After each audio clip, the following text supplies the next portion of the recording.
আজকের রেসিপি ডিম ছাড়াই নিরামিষ ডিমের ঝোল। কড়াইয়ে জল দিয়ে জলটা গরম হয়ে গেলে আমি এটাতে কিছু মিষ্টি কুমড়া দিয়ে দিলাম সিদ্ধ হতে।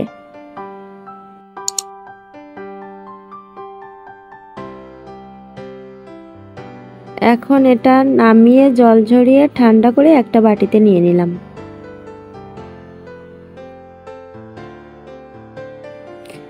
এখন এটাতে লবণ দিয়ে চটকে নিচ্ছি।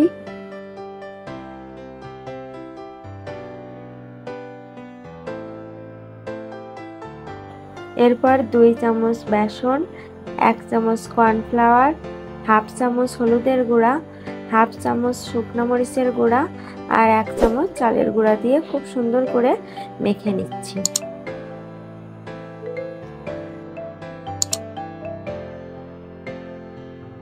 খুব সুন্দর করে মেখে একটু গোল করে তারপরে লম্বা লম্বা করে একটা শেপ দেবো, ঠিক যেন ডিমের মতো হয়ে যায়।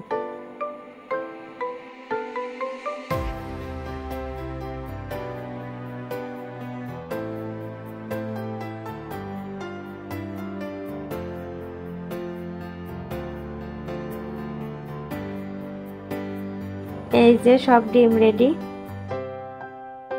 এখন এগুলো আমি ভেজে নেব। এজন্য কড়াইয়ে তেল দিয়ে তেলটা গরম করে সব ডিমগুলো আমি আস্তে আস্তে ছেড়ে দিচ্ছি। আস্তে আস্তে এগুলো লাল করে ভেজে নেব।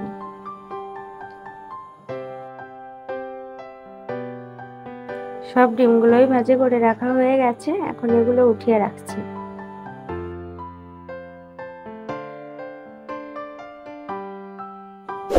এখন ওই তেলেই শুকনা মরিচ, চুই, কালো জিরা এবং তেজপাতা দিয়ে ফোড়ন দিয়ে দিলাম।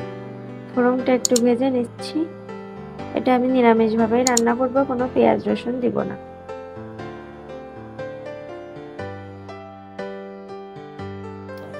হাফ চামচ আদা বাটা এবং হাফ চামচ জিরা বাটা দিয়ে দিলাম। এখন একটু জল দিয়ে এগুলো খুব সুন্দর করে কষিয়ে নিচ্ছি।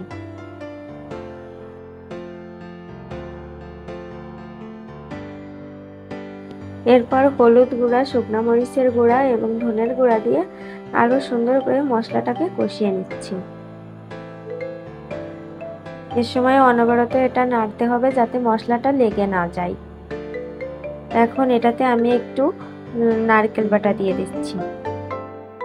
নারকেল বাটাটা দিয়ে মশলাটা আরো সুন্দর করে নেড়ে চেড়ে এখন আমি এটাতে জল দিয়ে দিচ্ছি। এখন ভেজে রাখা সেই নিরামিষ ডিমগুলো দিয়ে দিচ্ছি।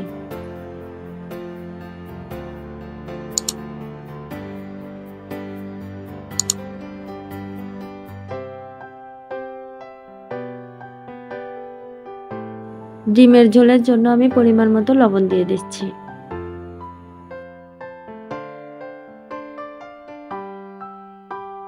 রান্নাটা শেষ হয়ে গেছে। এখন গরম মশলা দিয়ে কিছুক্ষণ নেড়ে চেড়ে এটা পরিবেশনের জন্য নামিয়ে নিচ্ছি।